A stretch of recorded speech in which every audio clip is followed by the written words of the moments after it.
Welcome to the Happier and Healthier podcast. I'm your host, Maria Marlowe, and this is a place where we don't rely on good luck or good genes for our health and happiness, but rather we create it with our thoughts and our actions each and every single day. Each week, I'll bring you a thought or a guest that will help you live your happiest and healthiest life. Are you ready? Welcome back to the Happier and Healthier podcast.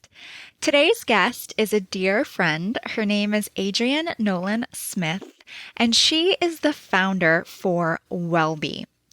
Adrienne is a patient advocate. She's a speaker, and most importantly, she has made it her mission to help you, yes, you, navigate the crazy world of healthcare. She wants everyone to live their healthiest life in a holistic way, but she realizes that at some point or another, you are going to come in contact with the healthcare system.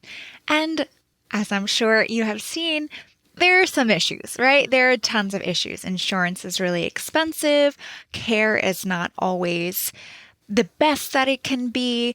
And when you're diagnosed with something that sounds a little scary, oftentimes you only get one or a couple choices. You're not given your full spectrum of possibilities in terms of treating your issue in a more natural way.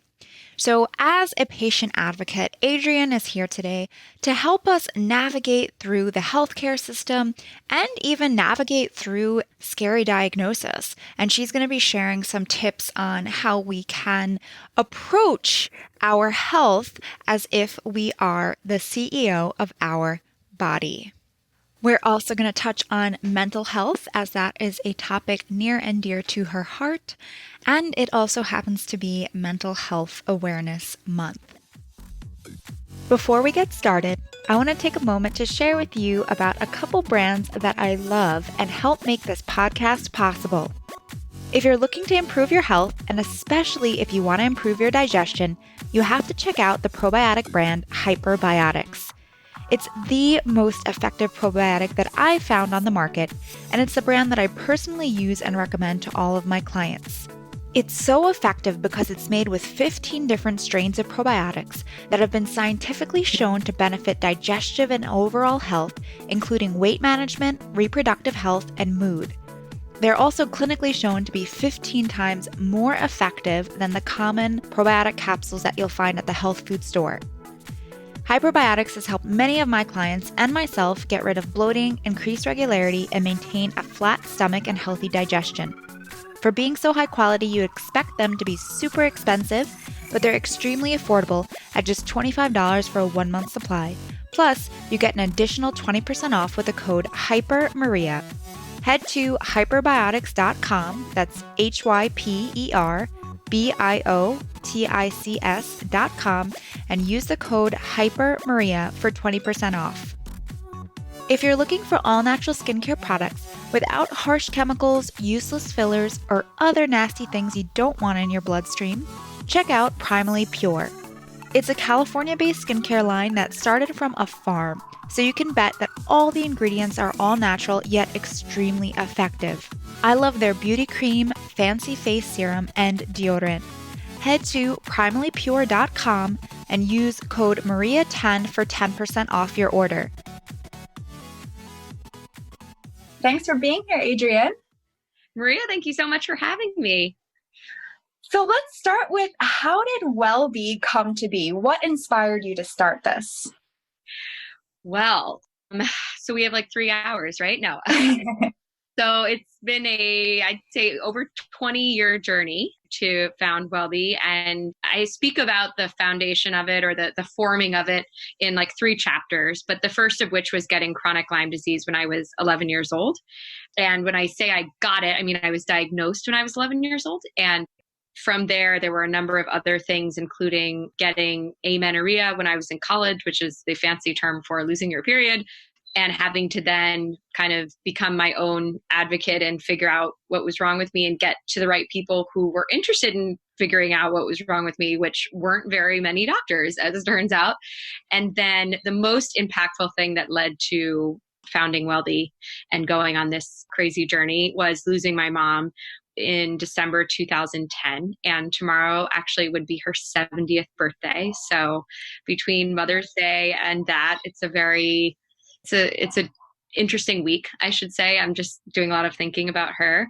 And I lost her to suicide. And May is actually also Mental Health Awareness Month. So it's just a very interesting time for me to reflect on that and how far, things have come or not come with holistic mental health or how people are thinking about mental illness. And she had actually been diagnosed with schizoaffective disorder, which is like kind of a made up term. It's kind of a combination of schizophrenia and bipolar, but mostly they're just not sure what's going on, for about 3.5 years before she passed away. So when I say her death inspired me to do this, it comes from watching and being her advocate and caretaker as she went through this mental health care, like first episode and then journey through like at least 6 different facilities and inpatient programs, outpatient programs, all these different doctors and coordinating them.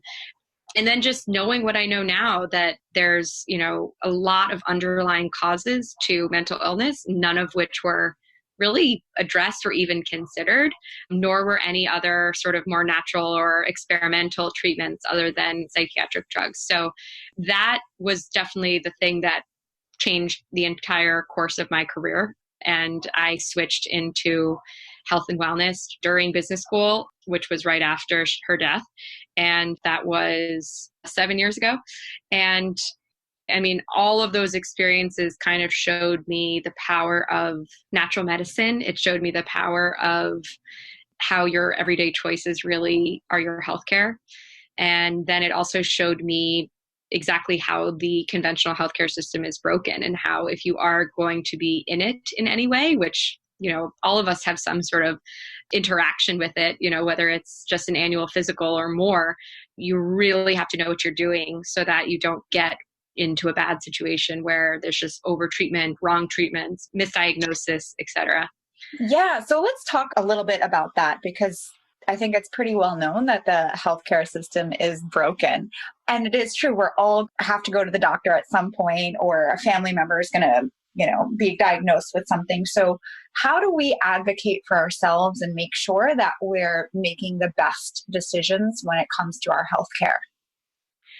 Yeah, this is something I talk about a lot, and it's a topic very close to my heart. So I'll be happy to share a lot of my different thoughts on it. But I think you have to kind of go into it thinking with a very different mindset than our parents were raised with and how most of us were raised with, which is this sort of doctor worship, right? It's Dr. Kelly Brogan, who I've just recently interviewed, called it, very similar to a religious experience. You've got these hallowed halls and these, doctors in costume with the white coats and the degrees on the wall, and everything looks very old fashioned and traditional. And it has that same feeling of really religion. And we were not taught to question, and we were not taught to come in with our own information, and that it wasn't a dialogue. It was, I have no idea what's going on with my body. You're going to tell me, and then you're going to tell me what to do. And I might have some questions about how to do it, but that's it. And I'm never going to bring in, could we try this? Can you test me for that? I frankly don't agree. I'm going to get a couple of opinions. Thank you for yours. Like, that was just not how we were raised and not how our parents were raised.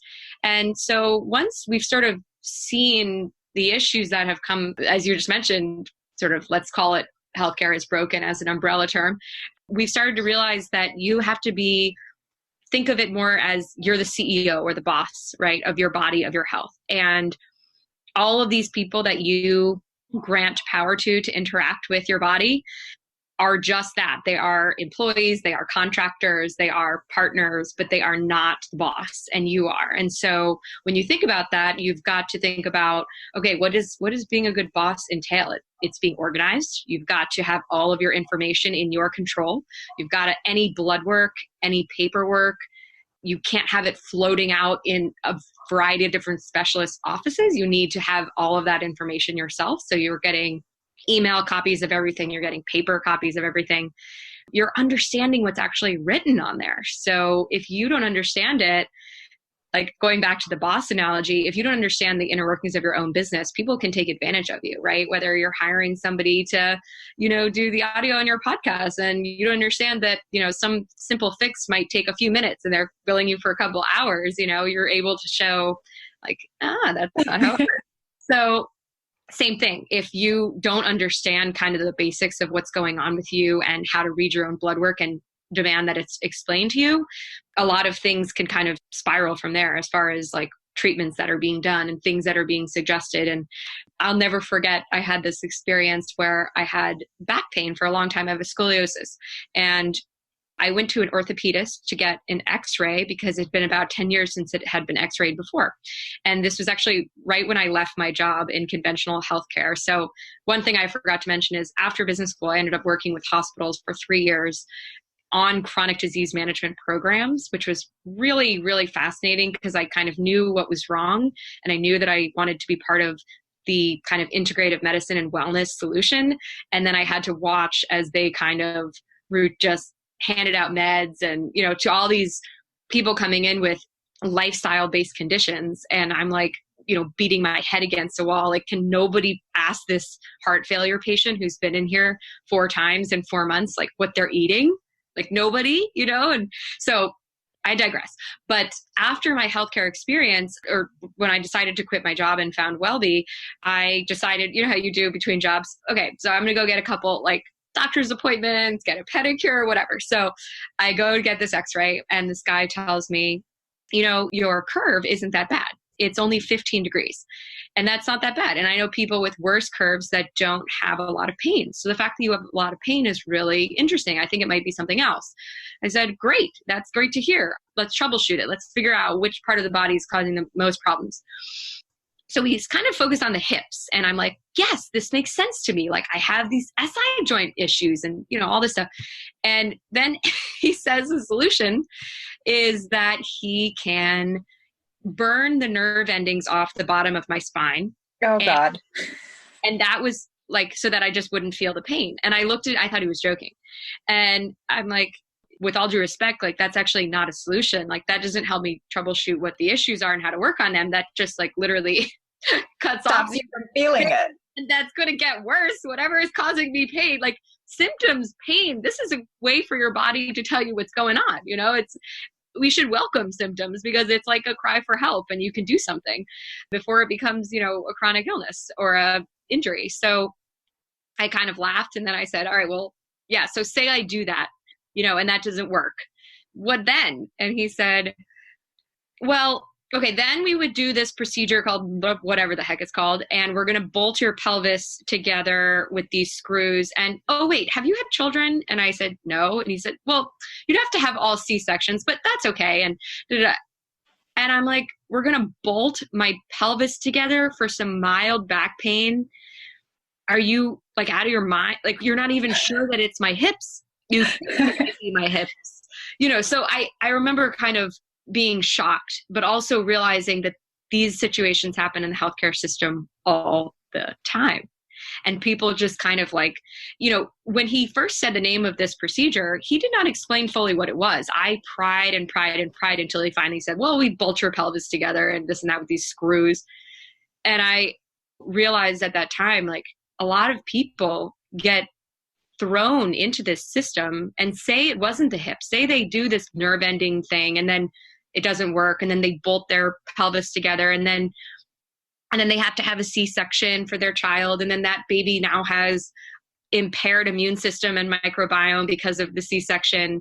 And then they have allergies and then they give that kid allergies for steroids. And like, they might still have pain because maybe it actually was their feet that was the problem, not their hip that was causing this imbalance and pain. Like the spiral of potential problems is so massive, but you think of it as one small procedure. Oh, I'm just going to get the nerve endings burnt off my spine so I don't have, pain. And he said that was his recommended procedure. He's a famous orthopedist connected to, Northwell Health, very reputable in New York City, And you just don't stop for a second and think like, you know what? Let me keep my body intact and I'm going to figure out every other way that I could potentially minimize pain in my body. At that time, was I doing yoga religiously? No. Was I sitting too much? Yes. Like there are plenty of things I could have been doing more actively to try to help myself. Right. And I think people don't realize, our parents really grew up in this time. Our parents and the generations before really grew up in this time where doctors were like God. And it's, you go to the doctor, you do whatever they tell you to do, and you don't ask questions. But our doctors are not taught at all about lifestyle medicine. I mean, the average doctor in the US gets less than 24 hours of nutrition instruction. And when you compare that to any sort of Eastern medicine like traditional Chinese medicine or Ayurveda, those doctors, you go to them with a problem, the first thing they're going to look at is your diet. They're going to say, you have to take this out, you have to add this in. And so, yeah, it's tough, very, right? yeah, it's very interesting to see that huge difference. And thankfully, I think more and more doctors are starting to learn a little bit more and be more integrative, but it's definitely slow coming. And so, yeah, I mean, this story is like, it's crazy, but it happens every single day, thousands and thousands of times a day to all these people. And if you're not going to ask questions, you can end up down a very bad path. And even just to give you an example on my end, my fiance, which we've talked about this before, like he's having some digestive issues and the doctor said, just, okay, here, take this antibiotic for something that was not a bacterial infection. And then he took it, got better for a week, got worse after that, and then developed a new infection because of taking antibiotics. So it's like, you just get on this hamster wheel. You're right. It's like you make one decision and then it's like a domino effect of, not even just you, but it affects people around you. It could affect your children. So it's really important that we do become our own advocate. Absolutely. And I really like that being the CEO of your body analogy. Yeah. And you can be, I think there's no reason that it has to be contentious. Like I literally say respectfully, before I say whatever I'm going to say in any doctor's office, because I want them to realize that like they're used to being worshipped. So if you sort of come at it from an antagonistic perspective of like, I'm the boss, you're going to be my partner or you're not, like they can respond poorly to that. So I sort of always come at this from like, okay, they think they're the boss. I think I'm the boss. Like, how can I kind of ease them into this role as my partner? And sort of, I think that comes from acting respectfully, but also acting intelligently and saying like, with all due respect, I'm not sure that's the right path for me, but I so appreciate your time and your opinion. And I'll let you know if I'd like to proceed with you later, instead of like, oh, okay, I'll take it. Sure. Where should I pick up the script? Whatever. That's great. I love that. That's always really nice to have like a line that you can say. That's what I say. And it kind of like, sometimes they're taken aback, like, well, I just told you what to do. You're not just going to go do it. And sometimes they're like, okay, sure. And they get it. They're like, this is somebody who feels empowered. They're getting my opinion. They're getting my perspective, but that doesn't necessarily mean, they've chosen me as their partner in this journey of whatever they're trying to figure out. And that's just one voice. You can get several if you want. Of course, that can get to be expensive, which we can talk about later, but yeah. That's a great way to kind of always maintain control. Have a few lines that you say when you're, especially if someone's trying to be pushy, like, okay, so let's set it up. Let's just do it now. We can do the procedure in the office. Let's just do it. And you're like, no, I actually didn't plan to do that today. So let me consider another time that I might come back to do that. And if I'd like to, I'll give you a call. And then that way it's like totally, they're not going to follow up. It's up to you. Right. Yeah. Something I also find so interesting about healthcare in the US in particular, it's one of the only places where pharmaceutical companies can actually advertise directly to consumers. So I'm sure you've seen whether it's a magazine ad or TV commercial for XYZ drug and that laundry list of side effects, but go ask your doctor if you should take XYZ. And so when we go into the doctor's office, they're okay with us saying like, oh, can you prescribe me this? But if you're like, oh, do you think that if I changed my diet and I cut out sugar or I ate more vegetables, do you think that will make a difference? And then they're kind of like, some will be like, yes. Yeah, I've given up asking questions like that. I pretty much never had a conventional doctor be like, yeah, I think that would work. They're like immediate eye roll. Like, yeah. So that brings up a good question. So how do we find a doctor that is going to be more open to a holistic way of viewing our body? It's very hard to sniff out. I mean, you seriously have to be an investigator to figure it out. And I think the best couple of ways for me have been, one, you can go on their website, and certain doctors that are more holistic minded will be branded that way. You know, they'll either have training in functional medicine and they'll say that, or they say like, I practice in a holistic way, or, you know, they'll mention certain buzzwords that relate to treating the body as a whole and nutrition and other things like that. You can also read, if they don't have a website, reviews on Yelp and see if anybody kind of mentions that. And then I think you can always call up and kind of get some more information from the desk person. Like, hi, I'm really interested in functional medicine or integrative approach or a holistic approach. Does this doctor consider themselves to be that way? You know, is diet a large part of the treatment? You know, things like that. And you'll be able to get information very quickly. And even a lack of information gives you a lot of information, right? Like, so if that desk person has no idea what you're talking about, that's a pretty good indication you're not going to have that experience with that doctor. If you don't see anything on the website that kind of indicates that they approach the body in the way that you're thinking that you want it to be approached, it's probably not going to be the case. And especially if it's going to cost you, you know, money out of pocket, I would say move on till you find somebody that you feel like does advertise that way and does have reviews related to that, and in their front office also communicates that that's important to them. Then the last thing I can say is sometimes doctors will offer phone consultations, or more like it's like a step before an intake consultation or an intake appointment. They'll just call it a consult, or, you know, sort of like, it's usually cheaper too and a little bit shorter. So if you're really not sure, but you really think you want to go to this doctor, you can always figure out if they have that. And then you'll just basically be able to have a conversation with them before you have to do any blood work or like fill out any forms. And you can just say like, here's what I'm looking for. Here's what I think my issues are. What can you do for me? And it's kind of like an interview. And I love that because it kind of puts the onus on the doctor to audition for the role, you know, and show you what they can do and how they could approach it. And then it gives you also a lot more freedom to say, thank you, I loved what you had to say today. I'll consider whether or not this is the approach I'd like to take, and I'll come in if I choose. And it's kind of like, that's, you know, there's no pressure. That's a great tip. So let's talk a little bit about spending money on our healthcare, because a lot of the times these functional medicine doctors and integrative medicine doctors are the ones that really have a specialty in something. They don't take insurance. So you're paying out of pocket regardless. So any tips for, you know, saving money on our healthcare costs, or any words of wisdom you want to impart about why it may make sense to actually spend a little bit more money out of pocket for a specialist? Yeah. So this is one of the greatest problems with the healthcare system today. Like, the reason that integrative or functional medicine is not just normal medicine is because of this whole insurance mess. And I could speak for an hour about how infuriating the lack of like a perfect economy in healthcare there is, like totally nerding out on, you know, in a normal economic system, there's a buyer and a seller. And when they meet, it's like the right price for the right service or the right product, right? Like Econ 101 that I took in college was like, okay, like when the price of steel meets the demand for steel, you have like a perfect market. And there you go. That's what you're looking for. In healthcare, that's not the case, right? The buyer of healthcare is not the consumer of healthcare.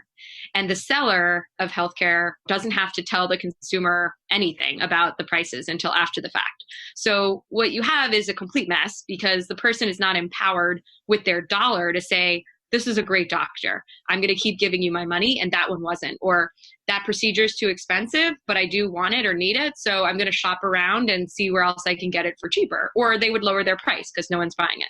You don't know any of this information, right? And so I think when doctors don't take insurance, it's often because it's just a huge mess for them to do all of the reimbursements, and they don't want to deal with it. And also because the way that the insurance system is set up, it's based around fee for service or fee for procedure or prescription or whatever. So if a doctor wants to take 2 hours to hear your story because you've been trying to heal a chronic illness, an invisible or, you know, like challenging chronic illness for a decade, and they really want to give you their time, they can't bill the same ways that a conventional doctor would, who sees a patient for an average of 7 minutes. So that's often why they're not taking it. And so I both have a tip for how to maybe get things paid for. And I'd also then tell you that you, at the end of the day, can see 10 doctors who take insurance, but if none of them can connect the dots between the different things going on in your body, it's not going to matter. So it might be worth your time. And, for all of us, the greatest currency is time, right? It's what we all want more of, and wish we had, you just can't, more times in the day is like my greatest wish. So if your time is important to you, paying for somebody that can get to the problem and actually help you heal faster, I would say is a really important thing to think about. How much is your time worth? If it's not worth that much, fine. Try 7 conventional doctors who take insurance and then see what happens. But if you really are like, I don't even have the money to spend on a functional doctor that you're talking about. Like if that's the case, you can't find it borrow it from your parents, from friends, raise a Kickstarter campaign. If none of those things are going to happen, and there's no savings to dip into, having a HSA or an FSA is a great way to get things like this paid for, because it's a health savings account or a flexible spending account. And you can put a certain amount from your paycheck into those each year. And it's basically, you have a credit card. So any qualified medical expense, you can just swipe that card for. So I use mine constantly. I force my husband to max ours out every year. He's like, oh my God, like why, and it's so important, and it's pre-tax. So it's a great investment, and it carries over year after year. So if you do a great job taking care of yourself, you can save by the end of our life, like we might have over, who knows, $1 million in there. And you can also pass it along to your spouse when you die. So it's just a great way to kind of have savings around health, and it gives you a lot more health freedom. So what I mean by health freedom is you can see practitioners, acupuncturists, herbalists, whatever, like as long as they are licensed in something, then their office is a qualified medical expense. And so you can swipe your card there. So I think it's really important, if you want to use the kind of healthcare that we're talking about that's more holistic in nature, to set up or to get an HSA or FSA if it's available to you through your insurance. And that way you're using pre-tax dollars, and that money's set aside. You can't access it for anything else. You may as well use it on this kind of thing. And then again, if that's not available to you and there's any way for you to kind of get some money from somebody to try to help solve this chronic health issue, I would say investing in a doctor who's going to connect the dots will get you better so much faster than one who thinks of your body in disparate systems and has a pill for now mentality. Yeah, it's so true. And really all we have is our health. And if we don't feel good every day, we don't have the energy, we're going to miss out on our life. So really taking the time and effort to find a doctor who's really going to help us solve our chronic issue is definitely worth it. And spending a little bit more if we have to is definitely worth it. Yeah, for sure. And it all goes back to this time, like how much time, not only do you want to waste seeing doctors who won't help you, but how much time do you want to continue to, like you said, not feel great or have to lie in bed or be injured and like miss out on all these things that you might want to do with your life, whether it's sports or travel or, socializing or whatever. Like how much is all that worth to you? And is it worth finding that money somehow? Like I think with healthcare, especially, people understand how awful and expensive it is. Like if there's anybody close to you that you can get $100 from a couple of close friends and pool it all together to go see a doctor who might take care of your issues, like you'd be surprised if you just ask how many people would be willing to do that over, a lot of other things that you might borrow money for. Right. So let's switch the conversation to mental health, because I know this is something that you're really passionate about. So when it comes to mental health, where are we falling short? I think the number one way that we are falling short with mental health is not understanding that it is connected to every single other system in your body. Like you obviously know this, but we are learning, and more research is coming out about how incredibly connected the gut and the brain are together. So the diet that you eat, the amount of stress that you have, the ability of, or rather the amount of light that you get every day, micronutrient deficiencies that you have, the amount of emotional traumas that you're hanging on to, your sleep, how much you move. These are all connected to aspects of mental health, and they're very rarely brought up in a mental health provider conversation. Maybe, are you going through some stuff conversations? You probably would get that. But that really is the tip of the iceberg for what often causes these really intense mental illnesses. It's not if you're stressed right now. It's, did you go through some pretty tough stuff a long time ago that has now buried its way into your tissues and your fascia and whatever else, and is so painful you might not even remember it, but it is wreaking havoc on all these other systems in your body. And so that takes a while to unravel. And you're not going to have a quick counselor session if somebody isn't feeling great at school or at their job, whatever, and they have a little check-in. Like, this stuff takes like months or years to kind of get to the bottom of. And at the same time, your diet is hugely impactful to how you feel every day. And I know I can tell if I have a weekend where I'm super indulgent and I'm traveling and with friends and not really able to eat the way that I normally would, or throwing all of that to the wayside because I want to like indulge in whatever that place has to offer. Like, we were in New Orleans in April and I'm eating, all the beignets and this and that. And of course that Monday you feel terrible about your life. You just can't help it. Like, not just because you did that, but there's just this sort of like blue cloud that hangs over you.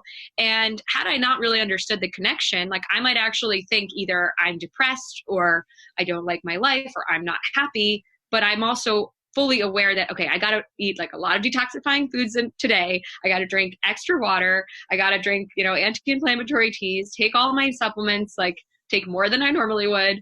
And let's assess how I feel tomorrow, because this could just be a blip in and sure enough, the next day I feel a lot better. So about my life and obviously also physically. So you've got to be able to take yourself out of your own emotions and your own brain to see when these other factors that greatly impact mental health are causing you to feel anxious or causing you to feel depressed or causing you to feel maybe even unstable, right? Or suicidal. Like, could there be a gut parasite, bacteria, something else going on that is causing me to become so perplexed and upset that I actually consider that? Like, maybe I should go and actually get an infectious disease doctor to take a sample or to get some extensive blood work before I jump to the conclusion that my life just sucks. Like, there could be really easy things. So what would you say are some of maybe the top 3 or top 5 things that could be causing this feelings of depression or just not feeling great about your life? That may not be because your life sucks. It may just be because you're doing something else in your life that's causing this. Sure. So there's a lot of debate about which ones are like the biggest ones, but the 3 that come to mind from the people that I've interviewed for WellBe and from my own experience are: sleep is the first one. So when you are not repairing your body properly, then it is like a vicious cycle of ups and downs as far as how you feel. And so you can get extremely exasperated, and that can feel like anxiety because your body is running on adrenaline and these other things to try to keep functioning even though it's exhausted. So that is a big one. If you are not sleeping properly and you're also getting anxious feelings, those are very correlated. So working on your sleep, and there's a lot of things you can do to work on your sleep, but we don't need to get into all of them within this question. I'd say number 2 is a lack of healthy fats. So the brain really, really, really needs healthy fat, whether that's plant-based or animal-based, to function properly. It's kind of, it's a very, amino acids are incredibly important in brain development as well as, brain health long-term. And so if you're eating a lot of refined foods, whether that's processed foods or refined carbohydrates or sugar, and you're not eating enough stabilizing things like, really healthy oils and nuts and seeds and, maybe even wild salmon. And, if you eat eggs, things like that, or grass-fed pasture-raised meat occasionally, your brain essentially doesn't have the food it wants. So it starts to freak out like any other organ, like certain organs need vitamin C, for example. Your adrenals need vitamin C. So if your adrenals are really fatigued, it's craving vitamin C. So you've got to give it to it. So the same thing. When the brain is depleted, it can get really depressed and it's craving these healthy fats. And so yeah, and just one thing I'll add there, I have a friend who is vegan, who's spoken about this publicly, who went through a depression, and it turned out he was omega-3 deficient.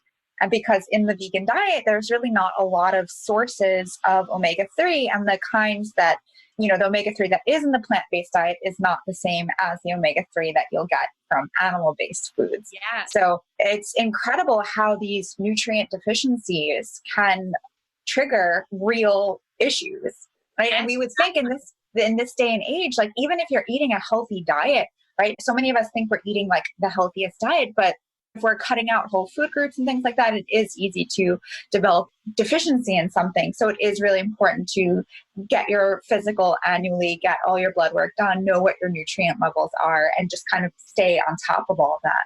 Yeah. And isn't it so much easier to think like, oh, I have an omega-3 deficiency and like my life sucks and I'm the worst. Like for me, that's like so much better. Like I can fix that. I can have right.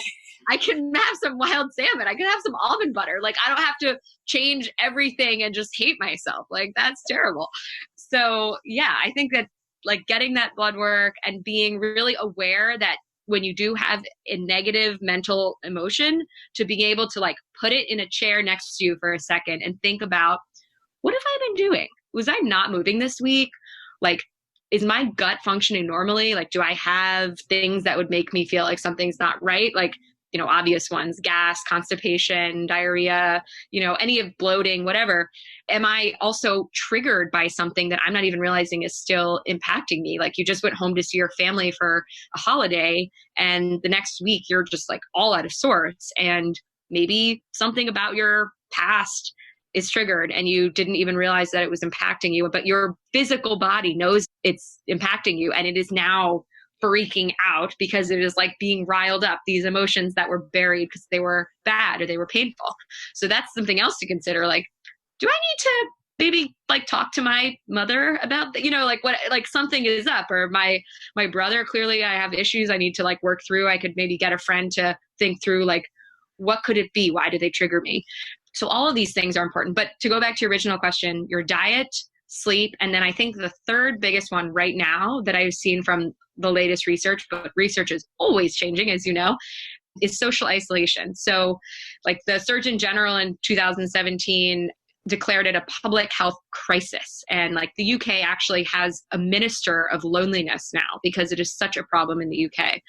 And it's essentially, we are so hardwired for connection, and we are so lacking it these days with everybody driving around in their own cars and then sitting at their own desk and then living alone and then being on a device all the time and not cultivating any hobbies or, relationships or groups and communities outside of, maybe work or a small group of friends that doesn't see each other that often. It's really a problem. And so biologically, when you're not around other people or you're not interacting closely with others, the brain, it literally, it doesn't know how to evolve. It doesn't know what to do. So even just, there's a couple of amazing studies I've seen on if you hug somebody for 6 seconds, it releases like all kinds of biological chemical processes that then have this like awesome domino effect on positivity for your immune system. So you'd think touching another person could give you a cold, right? Because your germs you're getting close to them. It actually reduces the chances of acquiring a cold by hugging somebody because it has such a positive effect on your immune system. Wow. And it also lowers your blood pressure because, for whatever reason, I don't even understand that, but it's something to do with, just the impact of that biological process once you touch another human being. So it's powerful and it matters. And it's very hard to cultivate though. So for example, I work from home, half the week, I'd say. And if I'm alone for too many days in a row or too many hours, like even if I'm working hard and being productive and there's a reason I need to be at home, I'm recording a podcast like this or whatever, and I feel a little blue, that's the first thing I think of. I'm like, oh my gosh, I just spent too much time by myself. So I need some human interaction. And then I'll get back to this feeling in like 2 days after I've had some more of it. And if it's still there, okay, we'll dig in. But if it was just that, great. Like it's very simple. I think that is one of the easiest things for people to kind of improve some of these mental health. Sure. Is literally hugging and connection. Yeah. And those are like it feels so good to do that, right? So why not? But something I bring up a lot on the podcast is the book, The Blue Zones. Basically, it talks about, I think it's like 7 different places all over the world where people routinely live past 100. And yes, they all have a healthy diet. It's mostly vegetable based and some healthy fats and just good, real whole foods.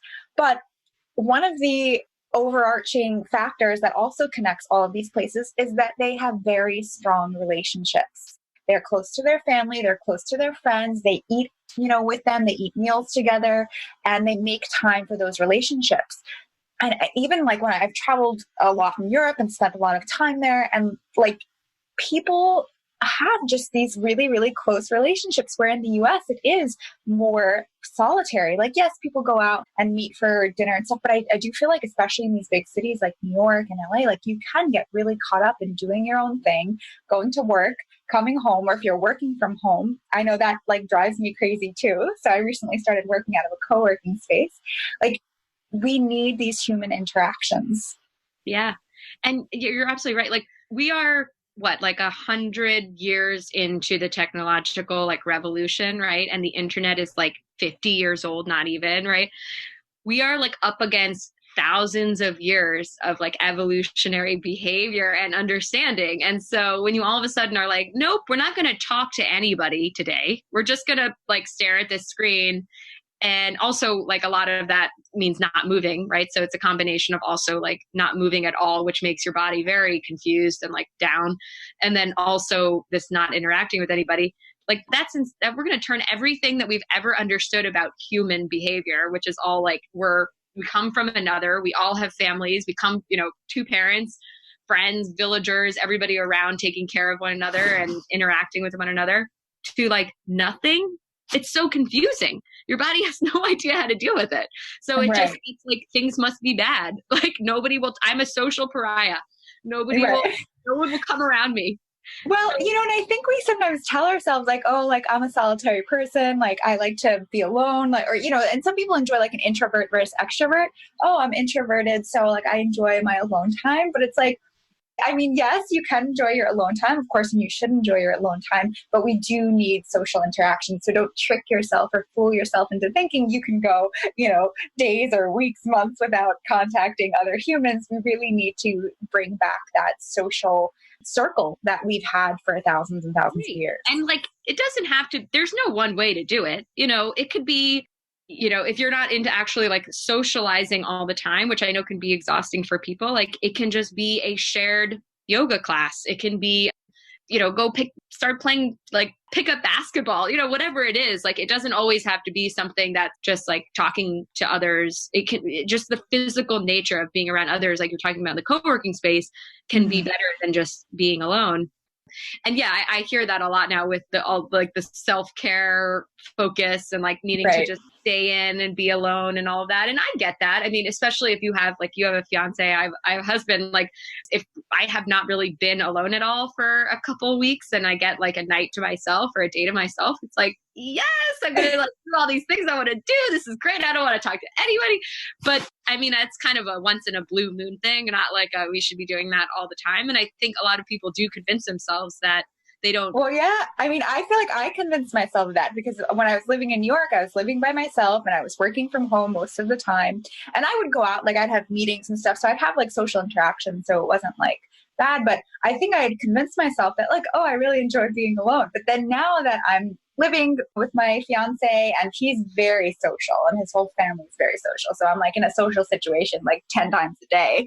Now that I'm like back in LA and I'm staying by myself, I'm like, oh my God, like I need to be with someone. So I'm literally feeling like every hour I'm with people and I actually love it. And it's really fun. Yeah. So it's almost like you didn't realize like that you needed to kind of be part of a pack till you are. And then you're like, yeah. Oh, it feels more natural because it is. Like, right.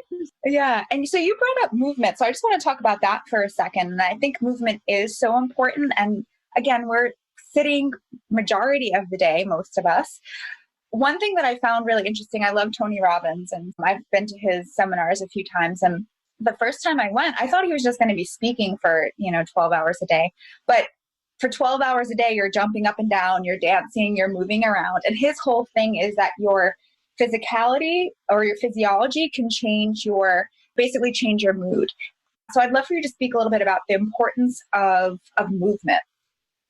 Yeah. So I am a natural house cat. Like my default is just curled up somewhere warm, not moving. I certainly am not the kind of person that's just going to sit here and tell you, like, I just love to work out. Like, that's not me. So I hope anybody who can relate to that, like, trust me when I say it's hard for me too. But the more I understand about it and the more research that I read and the more I do it myself, the more I realize that, like, think about when you are sitting on an airplane for a long time, right? You end up in pain just from not moving.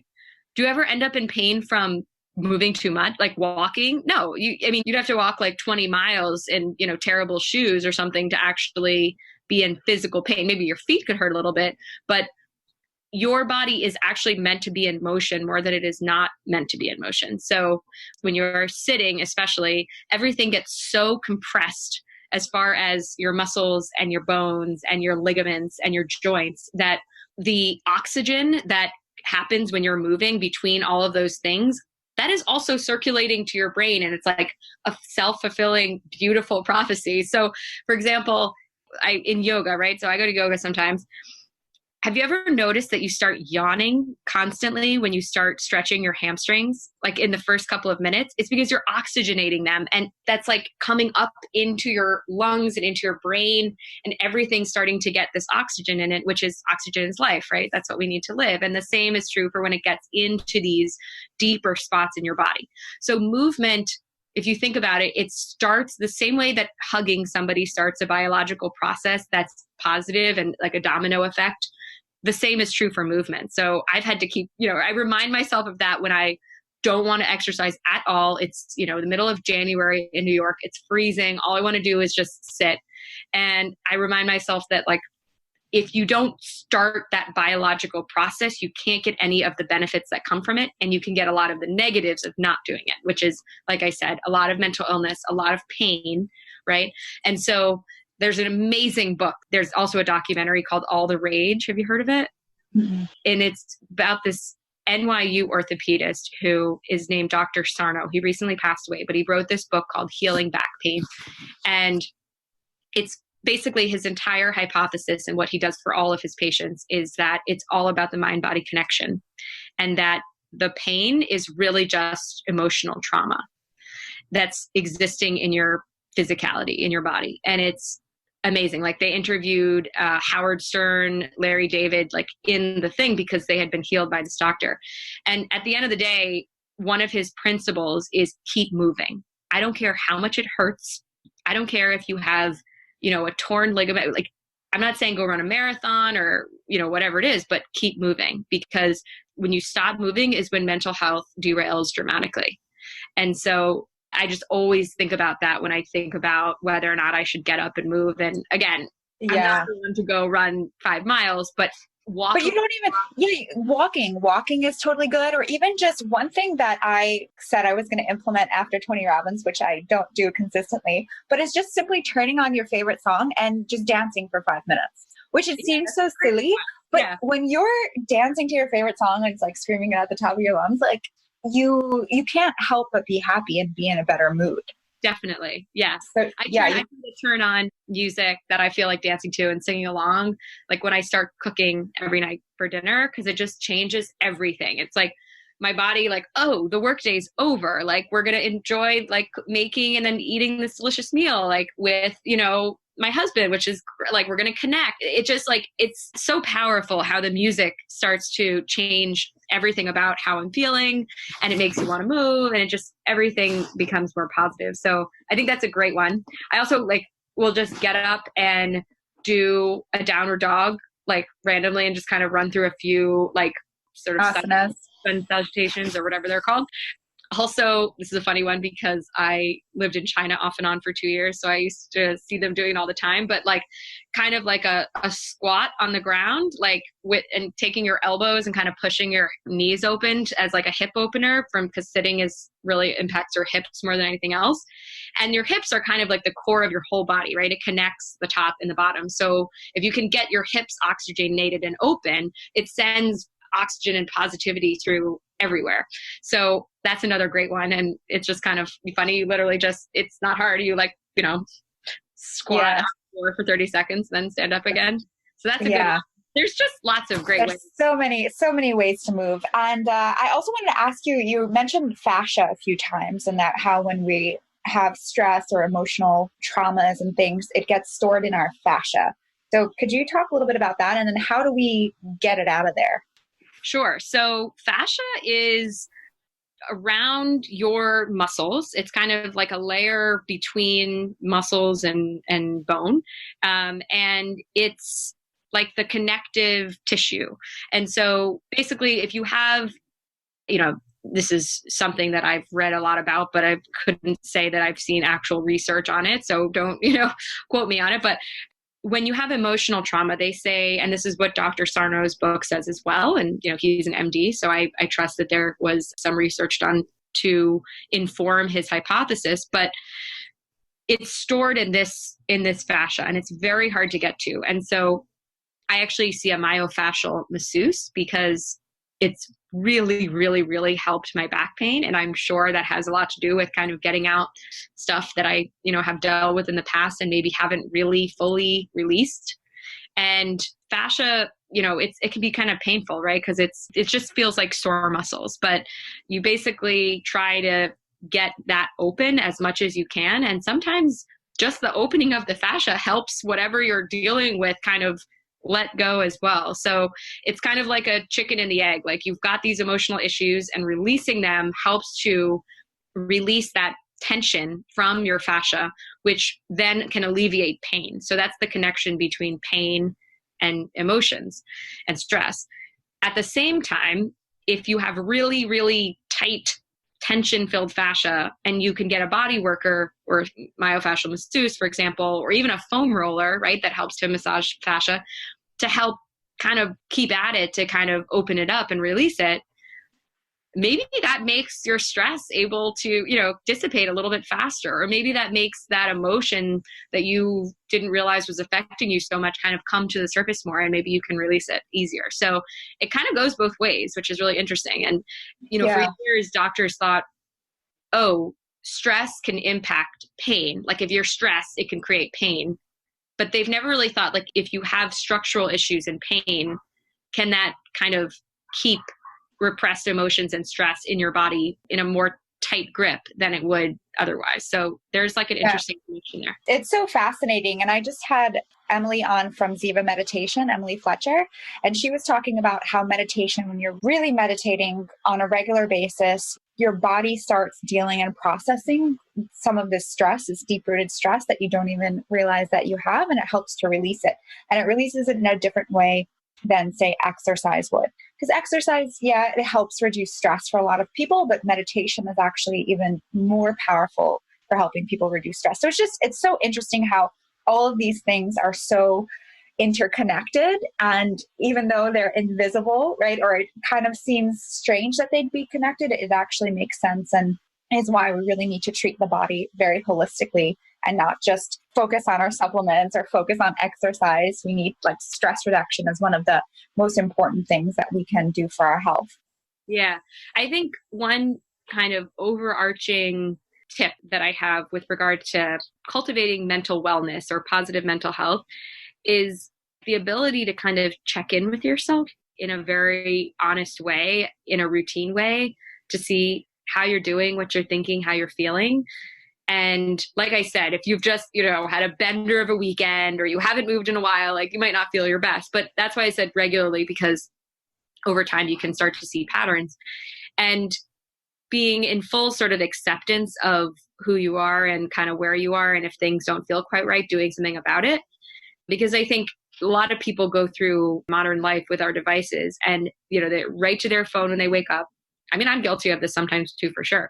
Then you're late, right? So you're running out the door, and you're rushing to start working or whatever. Then you're just fully in that. And then you're sort of, the end of the day, you're running to, whether it's an appointment or exercise class, or you're meeting friends or whatever.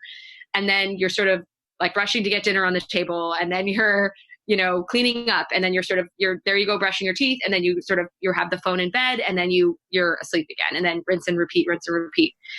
And there's very little time to actually be like, okay, it's May, whatever date, this is my life. This is where I am right now. This is what I'm doing. This is what I'm feeling.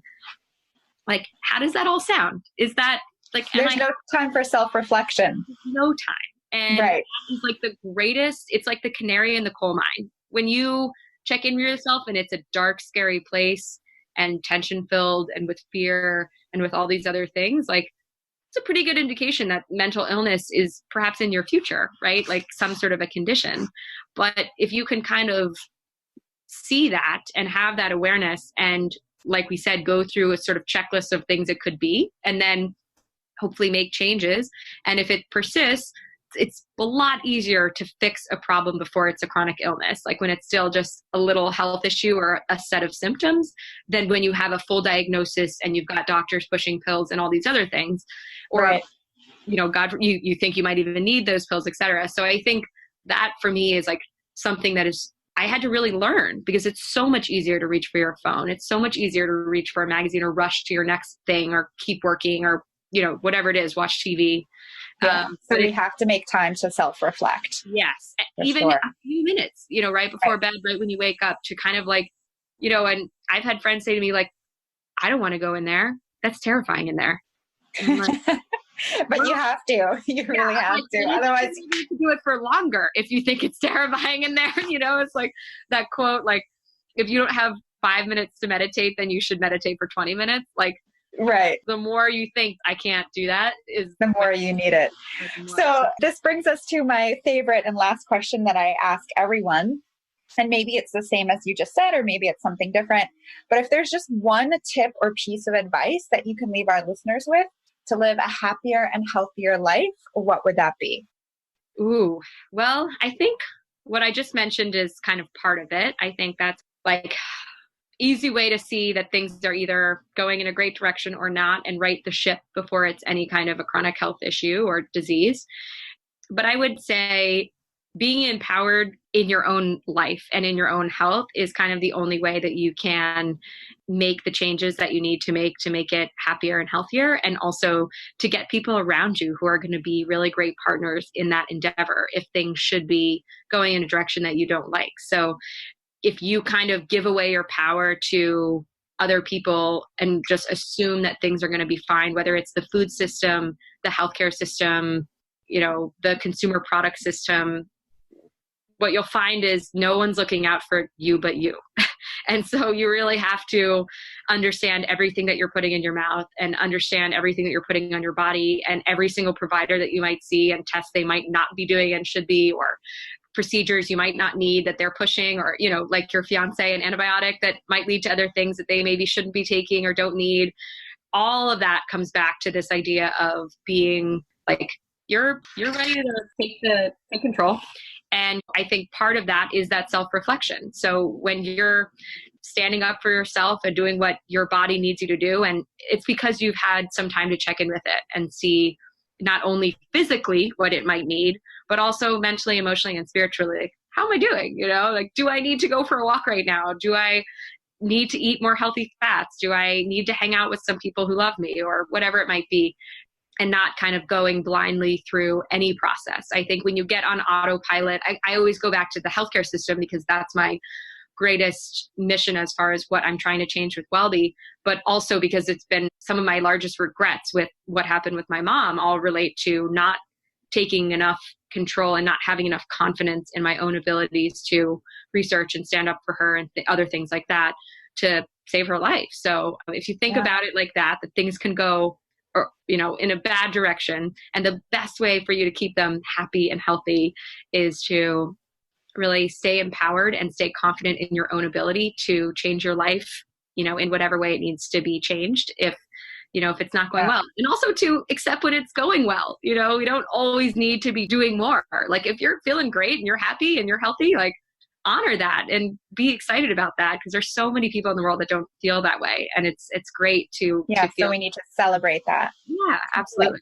Well, thank you so much, Adrienne. I'm leaving feeling very inspired. You guys should definitely check out Adrienne's site. It's getwellbe.com. She interviews all different experts from all different areas of healthcare. It's super interesting. And she also has a podcast as well. You can also find her on Instagram at getwellbe.